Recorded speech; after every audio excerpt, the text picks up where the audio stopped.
ఏమిటంటే, గణపతి నారదుని సలహాను అనుసరించి భూమిపై రామనామం రాసి దానికి ప్రదక్షిణ చేశాడు. అలా ఆయన దేవతల్లో ప్రథమ పూజ్యుడయ్యాడు. ఏ కార్యం మొదలుపెట్టినా సాధకునికి విఘ్నభీతి ఉంటుంది. మొదట గణపతిని పూజించడంతో ఆ భయం తీరి తన కార్యం నిర్విఘ్నంగా జరుగుతుందన్న విశ్వాసం కలుగుతుంది. లక్ష్మీ పూజ చెయ్యాలన్నా ముందుగా గణపతి పూజ చేయాల్సిందే. గణపతి సమస్త విద్యలకు బుద్ధికి అధిపతి. లక్ష్మీదేవితో ఉన్న గణపతిని పూజించడంలోని ఉద్దేశం ధనప్రాప్తితో బాటు దాన్ని సద్వినియోగం చేసే బుద్ధి కూడా లభించాలని. నిజానికి ఊరికే ధనం సంపాదించి ఏం లాభం? సద్వినియోగం చేయగలిగిన ఆలోచన ఉంటేనే అది సార్థకం.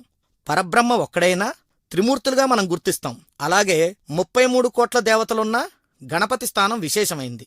ఏ శాస్త్రీయ కార్యక్రమమైనా లౌకికమైన పూజాదులైనా సర్వప్రథమంగా పూజలందుకునే గౌరవం గణపతికే దక్కుతుంది. సనాతన ధర్మాన్ని అనుసరించే వారెవరైనా వ్యక్తిగతంగా